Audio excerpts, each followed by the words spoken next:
Over the last few thousand years, we have warped our own history. Our stories of the past have been changed, altered, mistranslated, and completely been misunderstood as we rounded the curve on the precession of the equinox. Modern views of our history account for many things, but completely dismiss many very important pieces in the puzzle. For example, the pyramids of Giza. There is no modern theory that accounts for how these could have been made. Individually, each block cannot be pulled even with 50 men pulling it, let alone drag it for hundreds of miles and then stack them on top of each other 450 feet in the air, in such a precise way that even modern technology can't achieve. Not to mention having it lined up precisely with both Orion's belt, a golden mean, and Fibonacci spiral, and be a primary nodal point of every sacred site on the planet. And that's just one example. Our history is not what we think. Many things that we've been led to believe to be true simply is not. This has got to be the biggest. The field of archaeology recently saw some monumental discoveries that are rocking the foundation of what we think we know about ourselves. Many ancient cities such as Babylon, Erech, and Akkad that were written about in the Bible and other ancient texts were always thought to be myths because no one could prove they existed. Then, one of them was found. This led to finding another, and then another. Inside one of these cities, archaeologists found thousands of cylindrical clay tablets hidden deep within the earth under this ancient city. The tablets were completely covered in text, written in cuneiform, and tell an ancient story that spans back over hundreds of thousands of years on this planet, describing the history of the earth and the origins of the human race in great detail. Now, the first thing we all want to do is just say that they were making things up. They didn't know the history of Earth, and they were simply creating tales to explain where they came from. However, if this was true, how can we explain how they knew so many things about the universe that would seem impossible to know? Not only did the Dogons know all about the distant planets in the solar system, but so did the Sumerians. They described them all in great detail in these Sumerian records. They also knew about the precession of the equinox. That's a tough one for a historian to understand, because it takes over 2,000 years of continuous observation to actually learn that the Earth has a wobble. The Sumerians had this information from day one of their civilization. A man named Zacharias Sitchin spent a long time transcribing these texts and had put them all together in his books, but many others have also done the same, and the interpretations are always very similar. Not only that, but Thoth has also shared information about this with us, and his account matches the Sumerian records. Adamus and other channelings discuss it as well. If you see all of these records and sources, there is a huge connection between the stories. Now, this story spans back hundreds of thousands of years into our past. It talks about Tiamat and Nibiru, the Nephilim, seeding the human race, Adam and Eve, and the children of Lemuria. This portion of the story is really interesting, but not the most crucial to know. We're not going to be covering this at this time. We are, however, going to be picking up the story at the end of Lemuria, and discussing the events of Atlantis up to present day. What I'm going to tell you is a mix of what these records say, along with what Thoth has told us for some finer details. Please have your own experience while watching this. I'm not going to tell you that this is fact. I am simply saying, decide for yourself.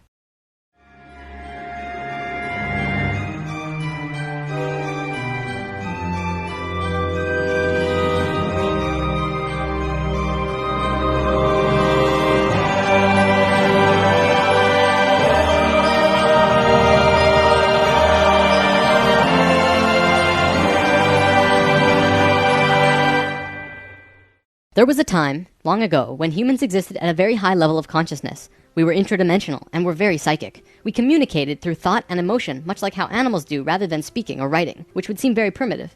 We lived primarily on a large string of islands called Lemuria, but there was a consciousness shift. We moved up in consciousness, and the islands of Lemuria sank beneath the oceans.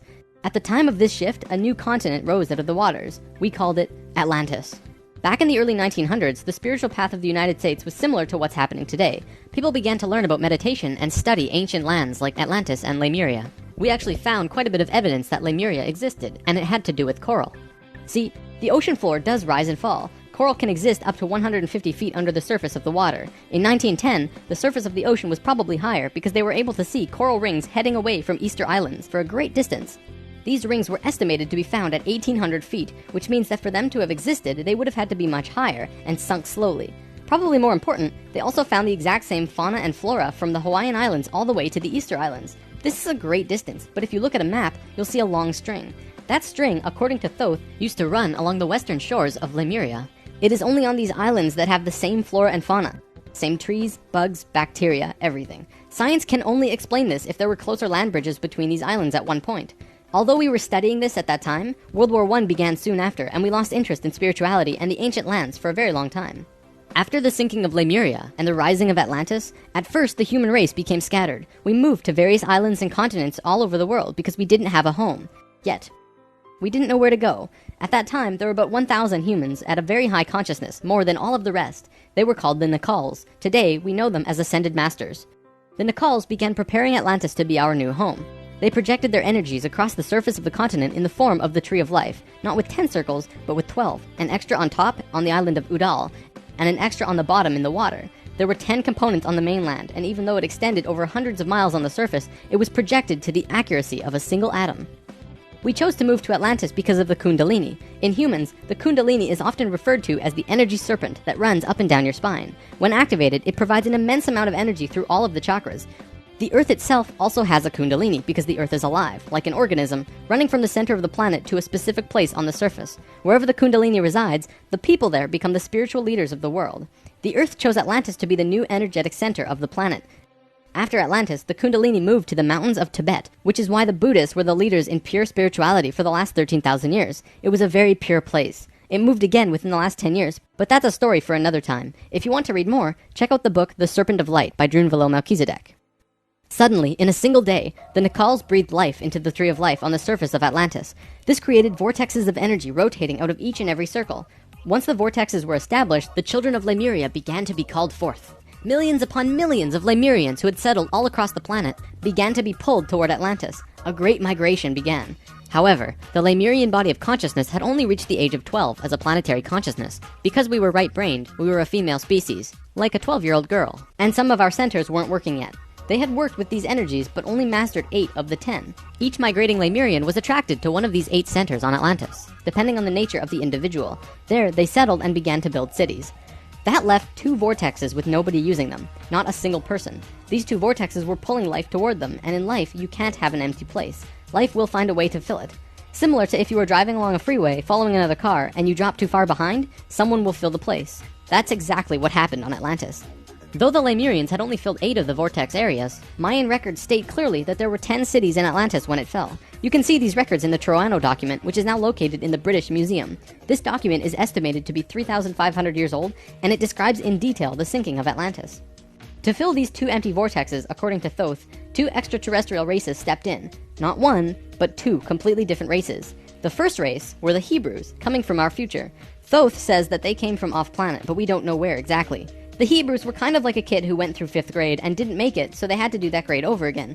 They learned all the math, the left brain stuff, but they didn't get the right brain aspect of evolving consciousness, the doing. They didn't graduate to the next level of evolution, so they had to do it again.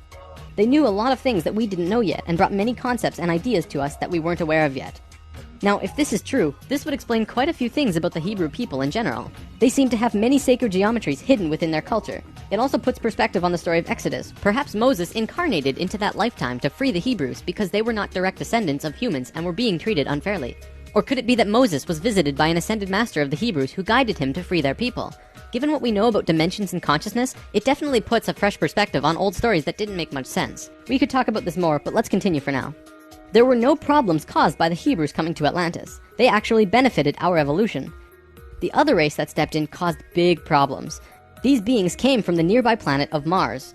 See, according to Thoth, Mars looked very much like Earth a little less than 1 million years ago. It was beautiful. It had oceans and water and trees that were just fantastic. But something happened to them, and it has to do with something called the Lucifer experiment. From the very beginning of creation, everything is simply an experiment. Creation itself was just consciousness creating and inhabiting itself in that creation. There is no divine plan. Spirit can do whatever it wants. Having said that, if Spirit decides to cut itself off from the rest of consciousness and create a separate reality on its own, it can do that too. This is called the Lucifer experiment. Because Spirit is God, it can do this. There is nothing wrong with that. We've kind of been led to believe that Lucifer is evil and the devil. This just isn't true. Lucifer is just another means of perceiving the reality. It is not a unity perception of oneness, but rather a duality perception of two-ness. There's a flower of life pattern for Lucifer as well, but that's a big topic for another time. Anytime the Lucifer experiment has been attempted in the universe, it always ends in failure. The species will cut itself off from love and will become incredibly male, left-brained. What always ends up happening is that everyone becomes very greedy. There is no compassion for one another, and everyone ends up fighting until they end up killing themselves. More than 1 million years ago, the beings on Mars joined the Lucifer experiment, and it failed dramatically. Basically, they cut themselves off from the unity of the universe and created a separate reality.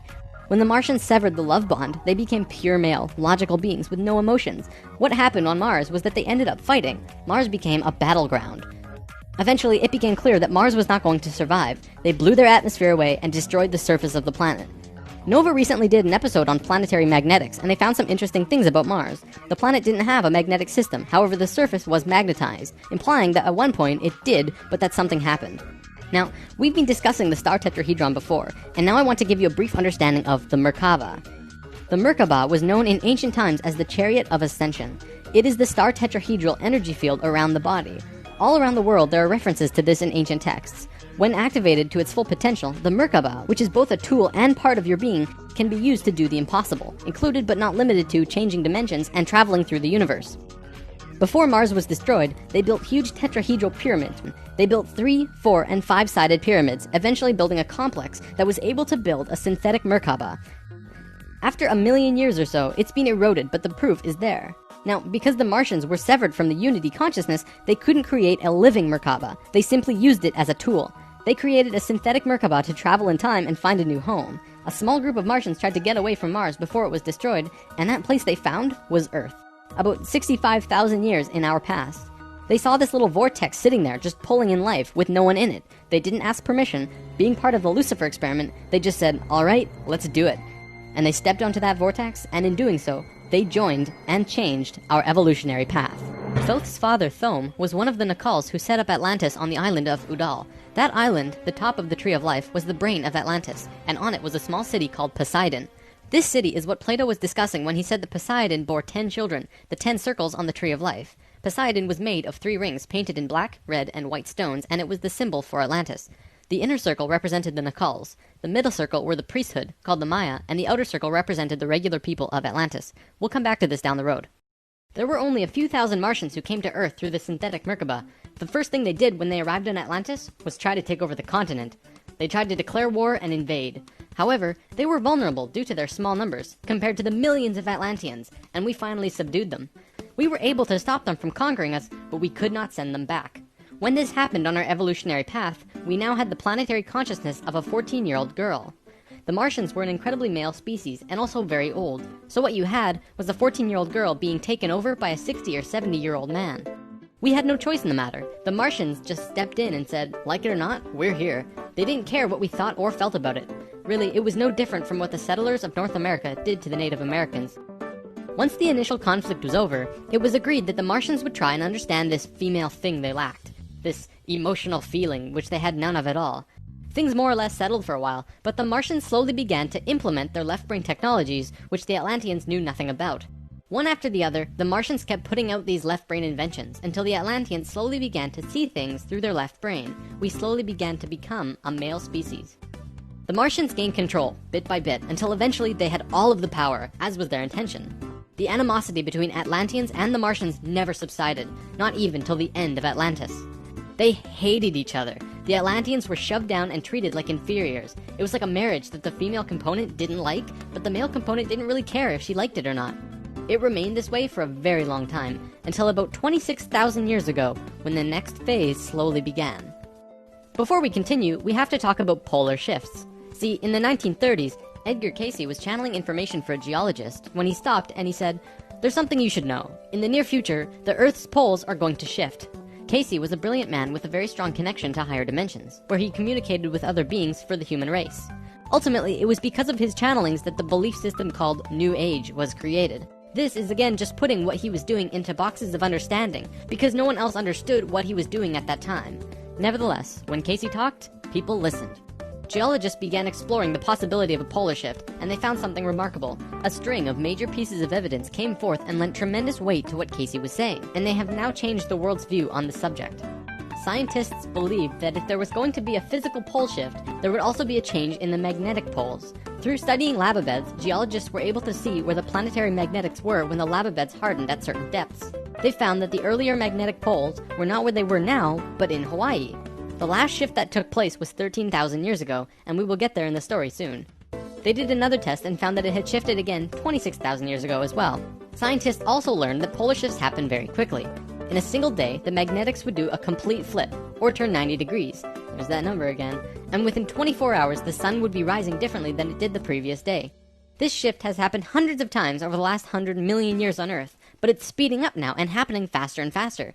Now only 13,000 years between each shift. A whole new viewpoint is beginning to be understood. From space, would this not appear as a pulse? Now, there's a lot more to talk about with polar shifts, but I'm going to give you the basics. A scientist named Charles Hapgood was studying this at great detail because the leading theory behind what caused polar shifts was still underdeveloped at the time. He came up with a theory that demonstrated to be possible through various experiments. Through these experiments, they learned that the surface of the Earth, the crust, could slip over the main mass of the Earth, which continues its rotation as if nothing happened. The crust would rotate and spin out of control until eventually it settles again in a new location aligned with the new magnetics. During this time, there are massive earthquakes and tsunamis and devastations that rock the world. Doesn't that sound a bit like the destruction described in the Book of Revelations? Now, I don't want to freak anyone out. Besides Edgar Cayce's account, many other ancient prophecies, including Nostradamus and Mayan prophecies, have talked about polar shifts in one way or another. And modern science is becoming increasingly aware that there is going to be a polar shift in our near future, which is lining up with our consciousness shift, though they don't take that aspect into account. It's funny actually, a while back, NOVA did 2 reports on polar shifts, and both times NASA shut them down. Then recently, NOVA released a new video called Earth's Magnetic Storm. That video shows all of the evidence for pole shifts without actually using the words pole shift. It's almost as if a specific company doesn't want us knowing about this and the evidence that's been brought forth. Polar shifts are directly related to the magnetics of the planet as well. Planetary magnetics are supposed to look like this, but the reality is much different. Our magnetics have been weakening over the last 500 years or so, and today, they look a little more like this. It was the magnetics becoming more and more warped that's causing many of the problems we've seen in the last 20 years. Birds follow the magnetics of the planet to migrate, and they'd be ending up in places they shouldn't be.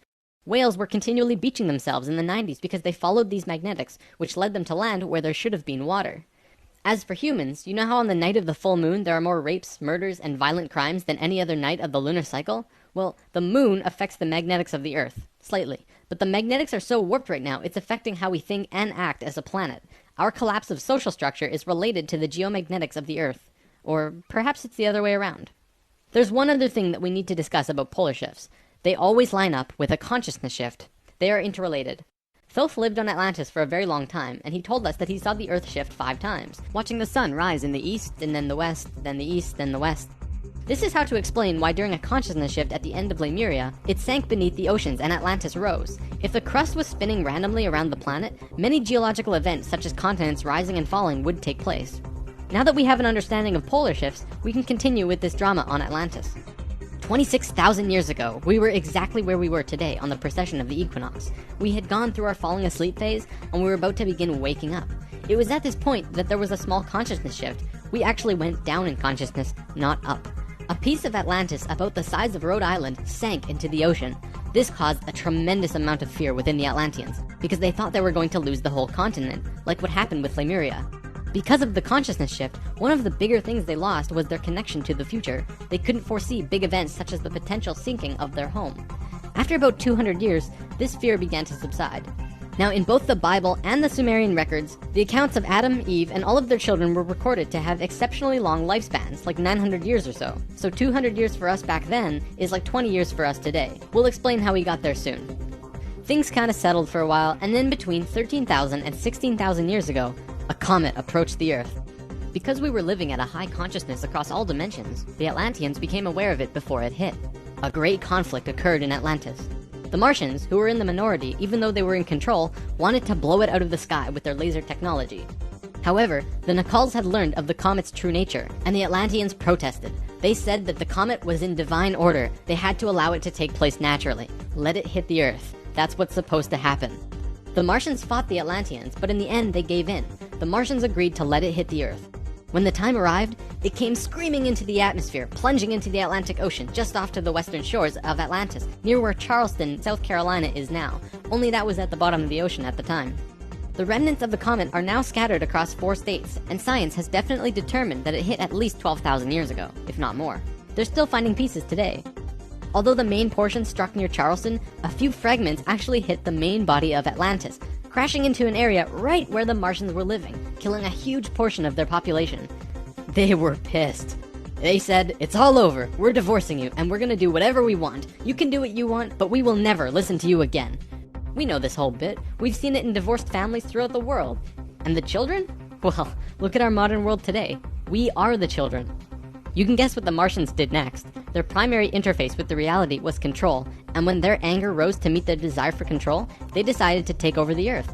They began to once again create a complex like the one they built on Mars long ago to try and create another synthetic Merkaba. If they had succeeded, they would have gained control over everything on the planet.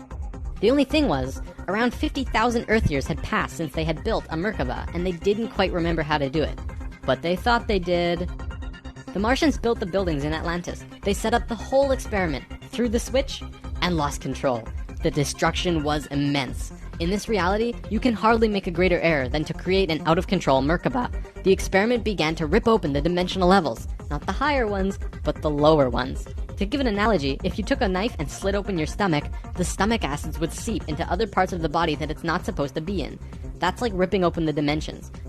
The Martians almost destroyed the Earth. The environmental disaster we are experiencing today is nothing in comparison, though today's disasters are a direct result of these events.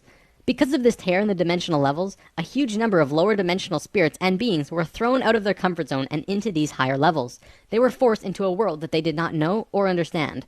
To survive, they needed bodies and began automatically entering into the bodies of people. For every human body, there were hundreds of lower dimensional spirits inhabiting them. These beings were Earthlings like us, but very different, not coming from this dimension. It was a catastrophe, probably the biggest the Earth has ever seen. The reason the Nacals were special wasn't just because of their incredibly high consciousness, making them like guides of Atlantis. They also had achieved what today we call immortality. Let's just say they figured out a way to keep their body healthy and young for as long as they chose, and could choose to pass on whenever they desired it. When reincarnating, they do not suffer the great memory loss that we do when we incarnate.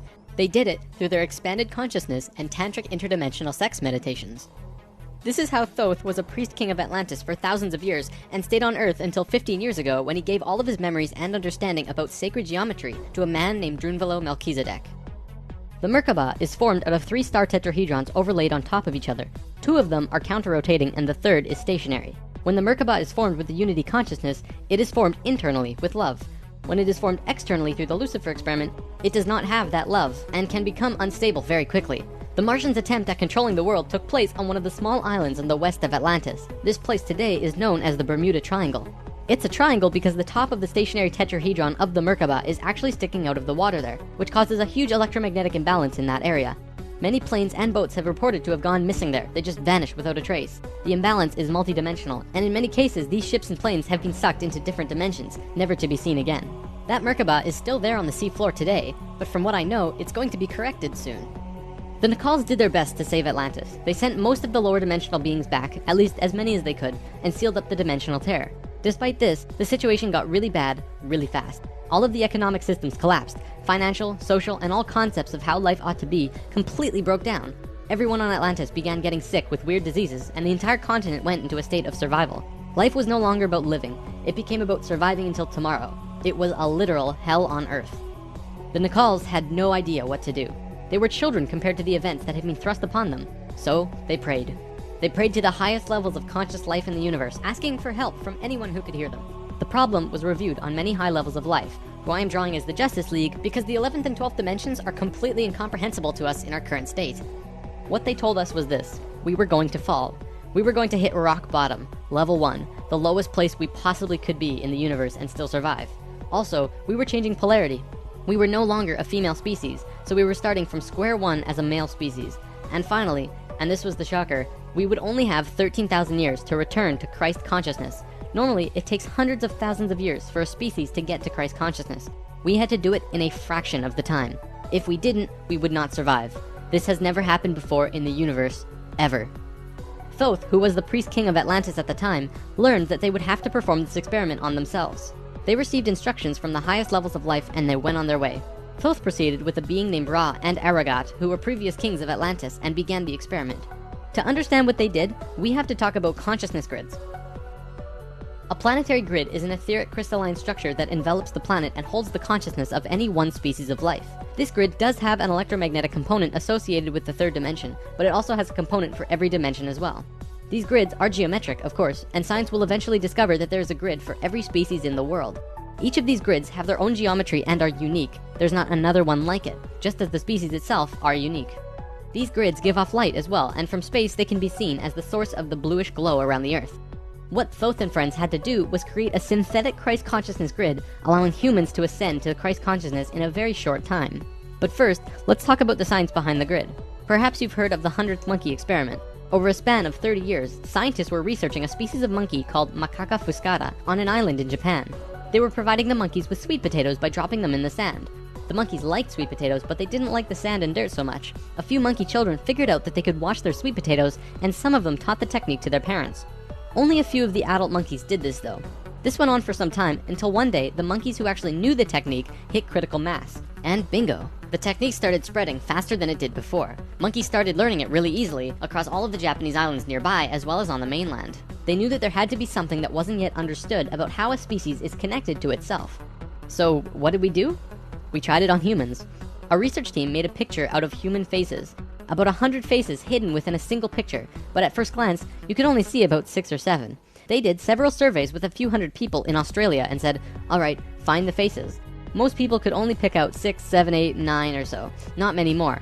After that, the research team went to Britain and aired the picture on a closed cable BBC special that was shown only in England. They showed where all of the faces were, every last one.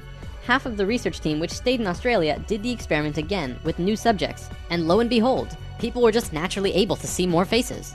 After this experiment, they knew that something definitely connects us all, and the field of noetics is learning more about it daily. It's mass consciousness. In lesson 11, I showed you the 3 levels of consciousness. Each of these levels have their own consciousness grids around the planet, and our second level grid is based on squares and triangles. Many governments of the world, especially the Russian and US governments, were studying our grids back in the 60s and probably earlier. When mapping out the grid on the planet, you find little military bases on many of the nodal points of the grid. There are tons of these bases way out in the middle of nowhere, like on little islands like Guam. This couldn't be a coincidence that these government powers placed their bases right where the little spirals came out of the grid. They were trying to take control of the grid, because if you control consciousness, you control what we think and feel. Of course, there was another organization that had its hand in both of these governments, and still do, and we will discuss them soon enough. This grid is visible through astral projection as well. 13,000 years ago, it began. Thoth, Ra, and Aragat were to create a global complex that was able to build a synthetic Christ consciousness grid over a 13,000 year time period. The first thing they did was to fly to a place which is now called the Giza Plateau, but back then it was known as the land of Chem. It was also a rainforest back then as well, not desert like it is today. First, they created a grid around the planet 4th dimensionally, and then began to construct it in the physical 3rd dimension. They went to the male energetic axis of the Earth and constructed a complex which today is called the Solar Cross. These men were 6th dimensional beings at that time and were living at a very high level of consciousness, so whatever they thought happened instantly. It was that simple. According to Thoth, he built the Great Pyramid, not the Egyptian king Cheops. Thoth says that it was built 200 years prior to the pole shift and built very quickly. These pyramids were aligned precisely with both Fibonacci and golden mean spirals emanating from out of the solar cross. Interestingly enough, Edgar Cayce also channeled that the pyramids were constructed in this time. The pyramids were also found to be built from the top down. The stones on top were placed first, which has baffled researchers ever since. Every time more is learned about the pyramids, we move further into dark on understanding how they were formed. If what Thoth says is true, well, that explains everything. From there, Thoth and friends constructed an entire network of temples and structures along this grid 4th dimensionally, placing them on nodes on the new synthetic Christ consciousness grid they were creating. All of them were made with Fibonacci or golden mean spirals, and all of them were mathematically referred back to the solar cross in Egypt through the Great Pyramid. The creation of all of the sacred sites on the planet were no accident. It was a single consciousness that created them all, from Machu Picchu to Stonehenge to Zaghuan, you name it. There are a few exceptions, but most were created by a single awareness as part of a unity consciousness grid. Although the Great Pyramid was done all at once, many of these ancient structures of the world were made 4th dimensionally and slowly dropped in frequency until they manifested on the 3rd dimension over a long period of time. Richard Hoagland's research brings this forward, but he wasn't the first either. They showed how one sacred site is extrapolated from another to another to another. A hot topic of discussion right now are ley lines. These are simply geometric relations between sacred sites. Archaeologists are now finding these huge connections between major spiritual sites in the globe, and now we know why they're connected. These sites had to be built physically so that the Christ consciousness grid could manifest. In a way, think of the physical sites as the wiring of a giant wireless electrical system, and then it needs about 13,000 years of continuous energy flow for it to actually turn on. And just so that you're not left in suspense, yes, the grid was completed. It came to life and is now active, though not really used. Congratulations, Earth! We actually survived. Not only has Thoth told us this in person, but he's also written it down in the Emerald Tablets. These tablets were left in the Great Pyramid thousands of years ago. There are 12 tablets in total, formed from a substance created through alchemical transmutation. They are imperishable, resistant to all elements and corrosion. Their atomic structure is fixed in place, and no change can ever take place. In that respect, they violate the material laws of ionization. These tablets share a great wisdom, and you can read them at over 100 different levels of consciousness, and you will always understand them differently. If you're interested in this stuff, you should definitely consider reading them. As you can probably tell, Thoth plays a pretty large role in what happened. Most of this information comes from him. Thoth also provided most of this information about the flower of life and its geometric relationship to consciousness with us. And this stuff is tied intimately to the geometry of the universe. Considering the quality and quantity of information that he has shared, it makes you really start considering that this next part can be true. The Great Pyramid has a legendary missing capstone. According to the Emerald Tablets, deep under the Great Pyramid there's a room called the Hall of Records. This room was not built by Thoth and long predates the Atlantean civilization. Within the Hall of Records is the capstone of the pyramid, which is 5.5 inches high, solid gold, and completely holographic image of the Great Pyramid. It has all of the little rooms and everything. However, this leaves us with a 24 square foot piece of the Great Pyramid that's missing. If what Thoth says is true, that missing piece actually belongs to a very special airship that exists on Earth. And the way to the airship is through the Sphinx. The Sphinx, according to Thoth, is not 12,000 years old, but dates back over 5.5 million years on Earth. Deep under the Sphinx, about 1 mile down, is a round room with a flat floor and flat ceiling. Inside this room is the oldest synthetic object on Earth. The object is about 2 city blocks in size. It's round like a disc and has a flat bottom and top. It is also only about 3 atoms thick, except for a pattern on the top and bottom which looks like this. This pattern is 5 atoms thick. Thoth says that it's powered by consciousness, thoughts, and feelings, and connects with your own living Merkaba, which means that it becomes an extension of you and your own energy fields. The ship is also intimately connected with the spirit of the Earth, and is the protector for the whole planet. Thoth built the pyramid the way he did to fit with the ship. When on top of the Great Pyramid, it creates this image from above. The disc ship has a circumference equal to the perimeter of the Great Pyramid. As we discussed in Lesson 11, whenever that ratio appears, life occurs. This ship can only be used by the purest of souls. See, whenever we approach the point in the precession of the equinox where our poles do these shifts, we become very vulnerable. Things often degenerate, and while things become chaotic, there are often other species who wish to take us over. This has always happened, not just with us, but with all evolving consciousness. Every time a takeover seems imminent, a very pure person will find their way to the ship and raise it into the air. The Earth and Sun will connect with that person and give him or her great power. Then, whatever that person thinks and feels will happen. And think about it. If consciousness is the primary core component of the entire planet, does it not make sense that it would have its own defense mechanism? This defense is an airship that plugs into the Earth and the Sun, allowing the Earth to have protection. Our takeover event actually already happened, the same year the Christ grid was activated. The year was 1989, and we were having some troubles with the Greys, a race of ETs who were slowly plotting takeover due to a previous scuffle we were having. A very pure woman in Peru made the ascension process into the Christ consciousness grid and found the ship. She tuned it to the frequency of the 4th dimension, where she raised it through the Earth and into the air, and manifested a situation for the Greys to leave. Within a very short time, the Greys began getting sick, and remained sick for as long as they stayed here. They have been forced to leave for now, and we are once again safe. The ship is a warship in that whatever race is trying to take over, the person will just think them away, think up a situation, and force them to leave. Returning to the events on Atlantis, after completing the complex in Egypt, Thoth and pals returned to Atlantis, where they waited for about 200 years until that critical point on the precession of the equinox where the poles would shift. They knew that Atlantis would sink, and they would be ready. Previously on Thoth and Pals! Thoth, the poles are shifting. Oh, the pole shift? Yeah, whoa, what's wrong with your eyes? I don't know. When Thoth first saw signs of the polar shift, they returned to the land of Chem and raised the warship into the sky. They went to Atlantis and picked up the Nacals. The Nacals weren't just passengers though, and each and every being was working in unity to create a very powerful Merkaba around themselves and the ship. They returned to the Great Pyramid and landed the ship on top, forming the phi ratio with the pyramid. And then, it happened. The poles began to shift, and human consciousness began to plummet. Simultaneously, the electromagnetic and magnetic fields of the Earth collapsed, and all life on the planet went into the Great Void, the 3.5 days of absolute blackness described by many ancient cultures in the world. The Emerald Tablets say that whenever we go through a polar shift, we go through a void space as we change our frequencies for about 3.5 days. This is also in the Troano document, depicted by 3.5 stones painted black. This refers to a time when we go through what science calls the electromagnetic null zone. During the pole shift, a phenomenon takes place where everything just seems to disappear for a certain time. Usually it's between 2 to 4 days, and the last time it was 3.5 days. Here's where it gets interesting. What happens to us does not usually happen to a normal species, because most advanced species will have their Merkabas handy at the time of the shift. We didn't, due to our little crisis, and we got sucked into the void space without protection. This resulted in us losing our memories. Science realizes that all of our memories are connected through cells in our brains as well as fields around our heads. What is not entirely understood by science yet, at least not directly, is the connection our memories have with the planet itself. We've discussed this before. The magnetics of the Earth affect how we think and act. The Merkaba is an electromagnetic field that you create around your body that can serve as protection from void as you're consciously going through it. What happened to us when we didn't have that protection? It was a clean wipe. When we existed on Atlantis, we were living at a very high level of consciousness in a higher dimension. We had extremely advanced and sophisticated bodies and minds, and were capable of practically anything, living in a dimension where molecules were spaced so far apart that consciousness could interact with them without physically moving.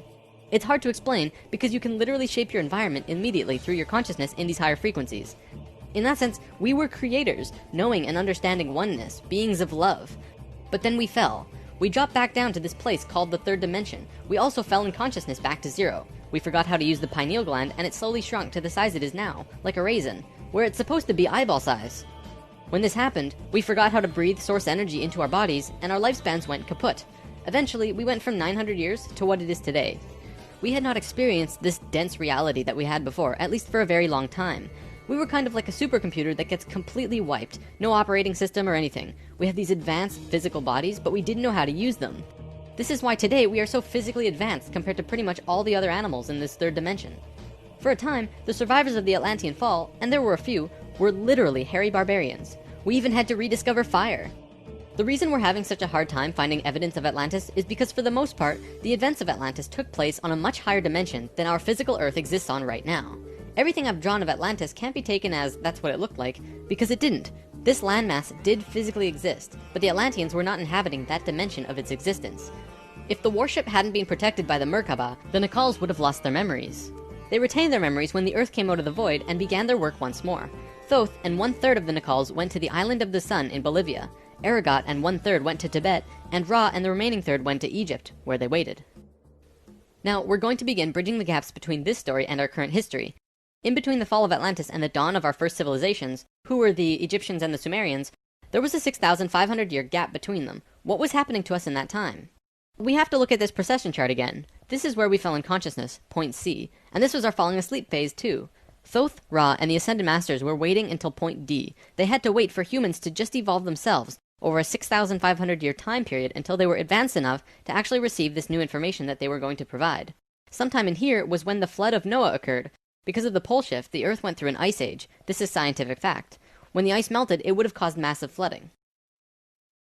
DNA is the physical manifestation of who you are. It is your soul's physical aspect. What we are seeing in DNA is changes in the codons. There's 64 possible codons in DNA, and humans only have about 22 or so.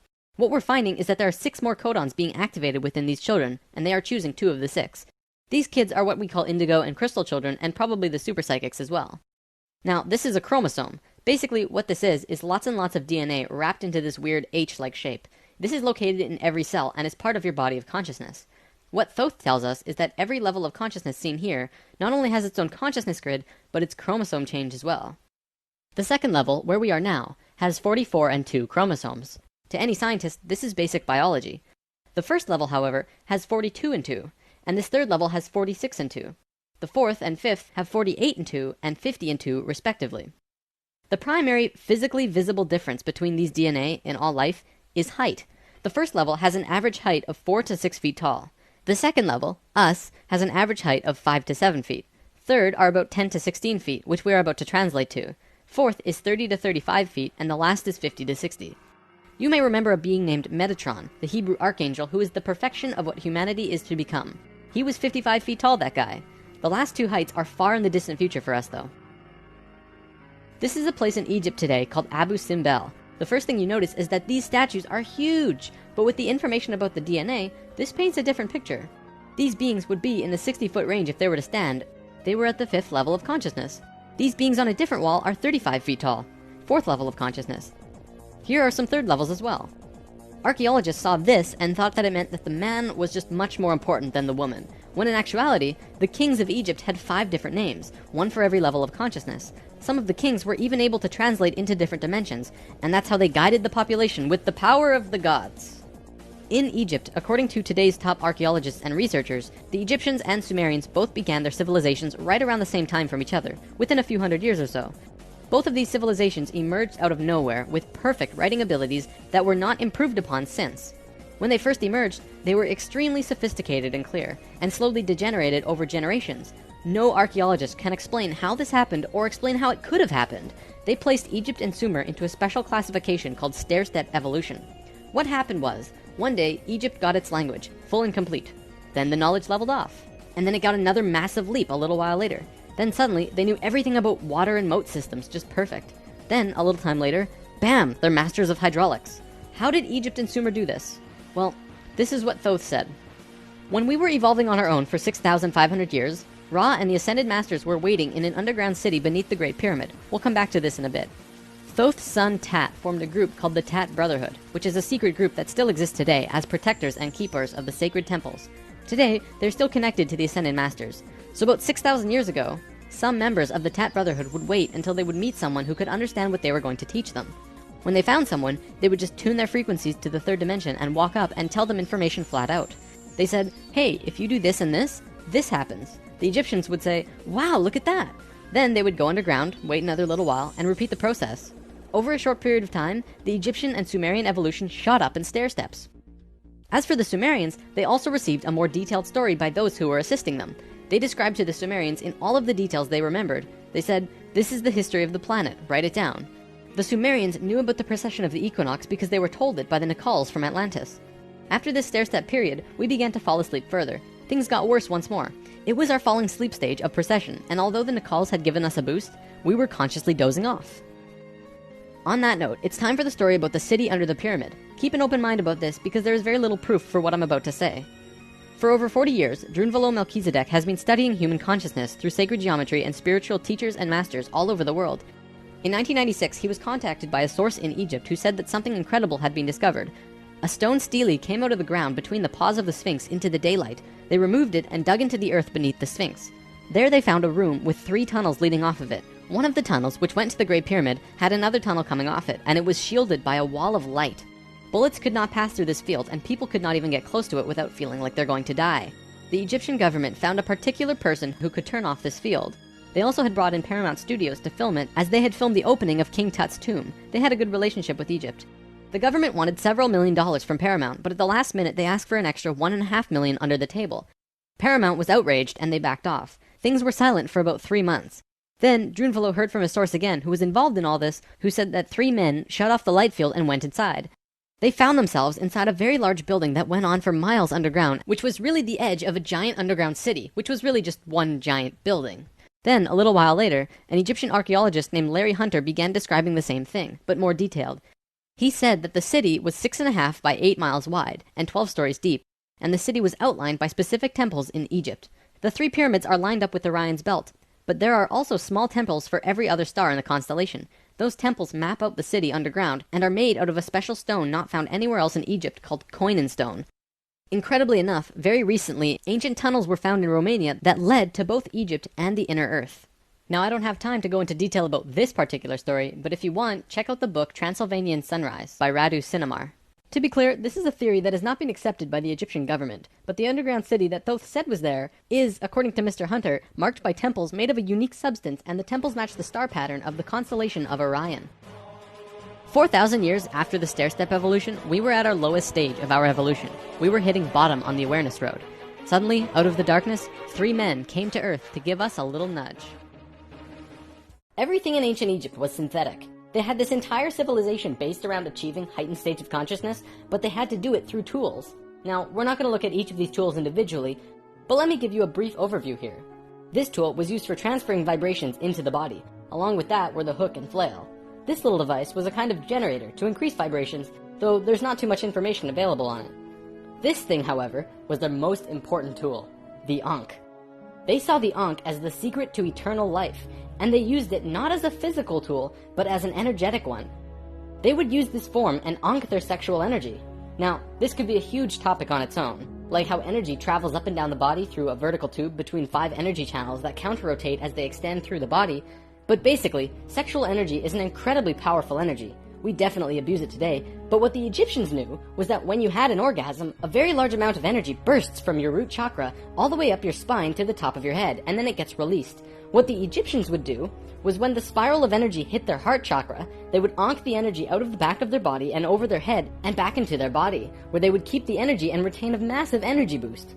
In other words, if you take a tuning fork and hit it, it will reverberate for a certain amount of time. Then, if you attach an ankh on top of it and hit it again, it will reverberate at least 3 times longer. The Egyptians were doing this with their bodies. Moving on, when Atlantis was first formed, the Nacals set up something called a mystery school. This is a special type of school where you learn about consciousness, and you learn different aspects of expanding your own consciousness, and eventually getting to a place where you become immortal. It usually took a very long time to achieve this state, and that's why there were only about 1,000 Nacals in comparison to the millions of Lemurians at the start of Atlantis. The first Atlantean to reach the immortal state was a man named Osiris. Ancient Egypt's mythology tells a story about Osiris, a man who was killed and cut up into pieces by his brother in an act of rage, and then the pieces were scattered. This event, perhaps less exaggerated than the myths, actually did happen, and it took place on Atlantis. Osiris's wife and sister retrieved the pieces, and upon returning the final piece, they restored the creative energy flow and brought his spirit back into the body. Through doing this, Osiris became immortal, and he was the first immortal of Atlantis. This story is told throughout ancient Egypt on many temple walls, and I'm going to show you why.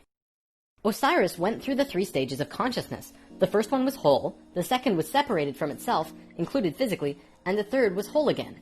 The Nacals used Osiris's understanding of how he became immortal as a template for how others could do it as well, only through consciousness, without needing to be cut up, of course. This eventually became what we would call the religion of Atlantis, but it was more of a deeper understanding that they were following. This template was also used in Egypt, which we will look at now.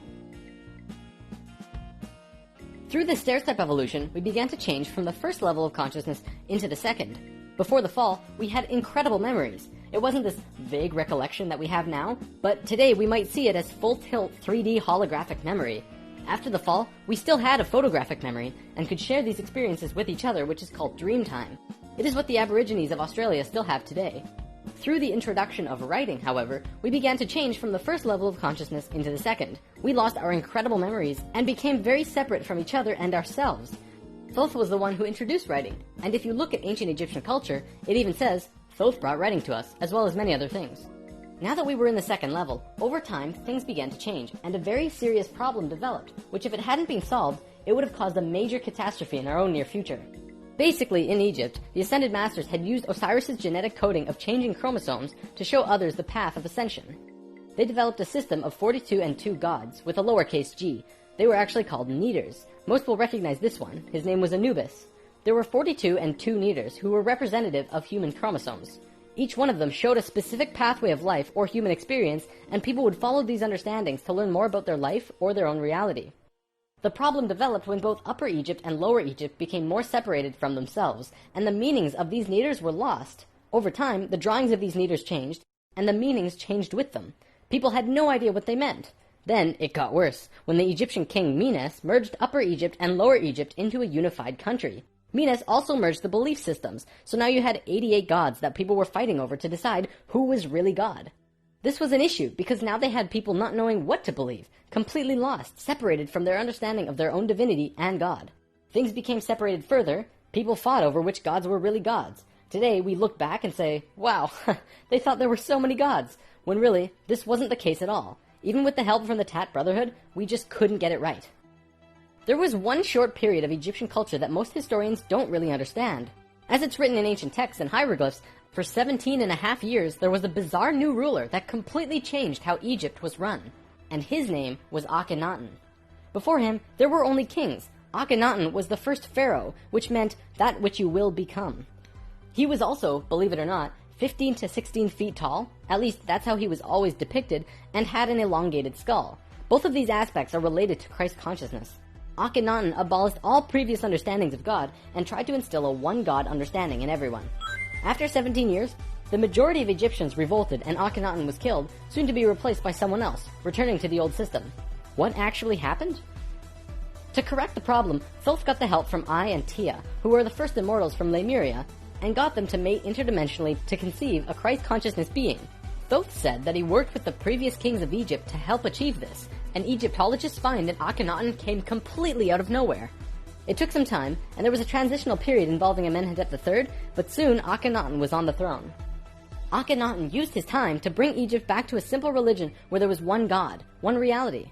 He used imagery of a sun disk to represent this. The priests in Egypt didn't like that because the religious beliefs were centered on the priests. Then he comes along and says, you don't need priests, God is within you, and you can access God from within your own selves. Well, they didn't like that. He also pulled the military back and said, don't attack unless someone else attacks first. The military didn't like him either. Plus, the people generally didn't like him because they enjoyed worshipping their many gods. Eventually, they disposed of him. After all that, what did Akhenaten do that evidently saved humankind? Well, he developed a mystery school, with the intention of showing a small group of humans a way to ascend into the immortal state. Usually, it took hundreds of years to reach the level of immortality, and Akhenaten had 17 years to produce results. This was a very close call, but he did it. He actually showed 300 individuals the path to immortality in this short time. So after the general population disposed of Akhenaten, these 300 immortals would go beyond Egypt. Thoth wrote in the Emerald Tablets that after ancient Egypt ended, he brought a man named Pythagoras into the Great Pyramid and taught him the geometry of the universe. That man then went on to found Greece, which was originally built upon schools for teaching geometry and the Platonic solids and all of that stuff. Thoth lived a lifetime here as well, where he was known as Hermes Trismegistus. Akhenaten's immortals became a group called the Essene Brotherhood. They first migrated to a place called Masada in Israel. Even today, Masada is known as the capital of the Essene Brotherhood. Now get this. In this brotherhood, there were two people in particular, a man and a woman. You might have heard of them. Mary and Joseph? See, it was part of the Ascended Master's plan that they would bring in a being who would show the pathway to Christ consciousness. He would come to Earth as a second-level being, a regular Joe, and achieve Christ consciousness through the course of his life.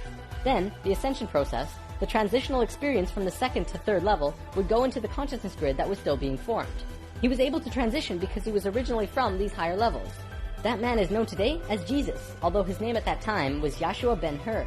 If Yahshua had not shown up, we would not have had that ascension experience available to us today. None of us would be aware that these higher levels of understanding even existed, and we would destroy ourselves. According to what Thoth said, Mary and Joseph mated interdimensionally. Mary could have been a virgin, physically, but she mated with Joseph in a way that would allow a soul from a higher reality to come down to Earth and have a human experience. Usually, this is impossible to do otherwise. Through Yahshua's work, he came here just like us, a total human being, but he went through these three important stages: final death, resurrection, and ascension, and gave us these experiences so that we could access them down the road. Now, as we all know, the story of Jesus has a missing piece. He was a child, disappeared for some time, and then showed up again when he was 30. In a book called The 18 Absent Years of Jesus Christ, the leading theories about where he went was actually out east to either the Himalayan or Tibetan mountains, where he became an enlightened guru. He brought his teachings back to the world after that. If you remember from part 1, the Kundalini of the planet was residing in Tibet at that time. They were very spiritually adept people living there, and remain so today.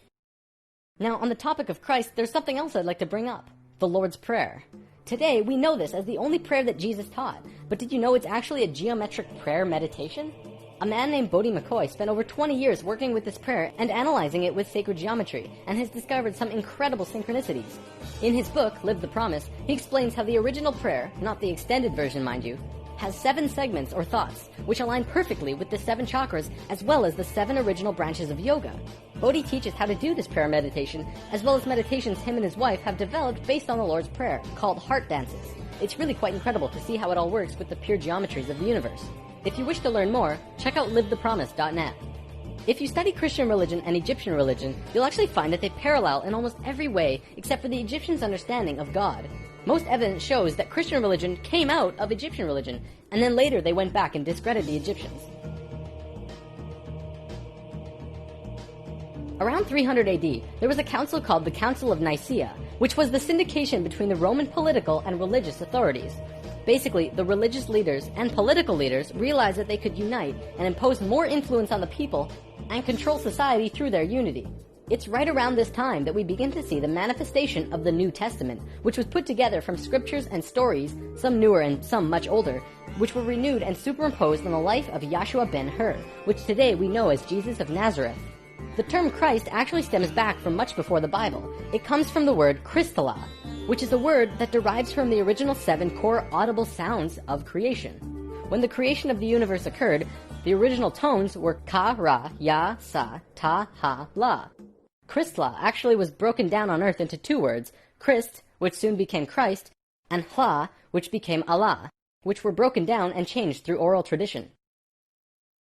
The symbol for Atlantis was 3 rings inside of the other. The inside were the Nakals, the middle ring were called Maya, and the outer ring were the Atlanteans. The Maya's job was communicating the messages from the inner circle out to the regular people of Atlantis. When Atlantis sank, the Maya took their knowledge, a crystal skull with memories of Atlantis, and their calendar, and went out to what today is called the Yucatan Peninsula, birthplace of the Mayan civilization.